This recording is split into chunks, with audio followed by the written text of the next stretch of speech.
Justin Fields has officially been declared out for this Week 3 game, Jets versus Buccaneers. Aaron Glenn said he's out with concussion. We had talked about it in the postgame show, Frankie, after last week's debacle, but it's official. Tyrod Taylor will be starting Week 3 against the Buccaneers. Your reaction? What do we say when we were given our over-unders for the season? What do we say about Justin Fields?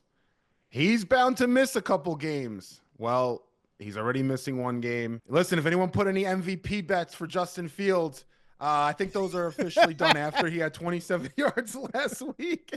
And he's missing bets this week. Hey, some people think Tyrod's the better of the two, so we'll see how that plays out. It's interesting you mentioned that. So Tyrod Taylor, let's get into that part. Aaron Glenn said today, after he announced that Fields was going to be out, he said, there's an element with Tyrod that we also have in Justin that I like a lot. And the fact that he's been in the league for a long time, there's no coverage, there's no pressure that he hasn't seen. So that's why I have confidence in him. Tyrod Taylor in this league, speaking of the Bills, he started for the Bills for a few seasons and played quite well for them. Had over 3,000 yards in 2 of those years.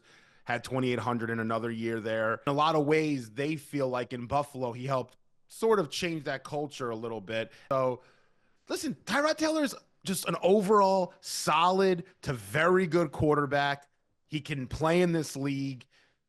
Teammates love him. Coaches love him. Teams have gone through stretches. There's a reason he's bounced around as much as he has, because he can play that well and he can execute an offense. I'm really interested to see how Tanner Engstrand is going to want to use him this week and what they're going to do. And I think offensive, they're going to be able to do some unique things, Ryan. He's very good from the pocket, and that's something that Tanner Engstrand might like in this offense, and it might open up some more things. And I'm thinking about the play action because, look, the Jets are still going to try and run the heck out of the football. I think they're going to try and establish that with Breece and Braylon, hopefully get Braylon more involved into this run game.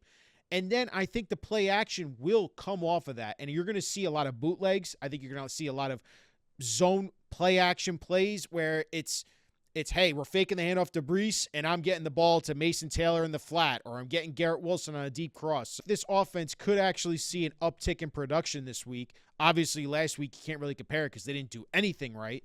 But I'm actually excited to see what Tyrod Taylor can do with a full start here in this Tanner Engstrand offense. They're going into this, right, without drafting a quarterback this past year. And it makes you wonder, did Muji and Glenn take a misstep in their first offseason by not drafting a quarterback? It looks like right now, this offseason for Muji was catastrophically bad. Justin Fields, this concussion thing, it's not going to look good for the rest of the season because he's a scrambling quarterback. This might come back up later on. Why did you not draft a quarterback?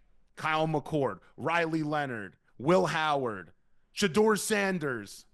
Should have brought one of those guys in. I'm not saying I like them all, but bring one in. At least now, Tyrod, he would probably end up starting anyway, but you give some real reps to a young kid. Yeah. He goes into practice, and it matters, man. Experience matters. Tyrod Taylor's 36 years old. It's not a short thing. He's going to make it through this entire game.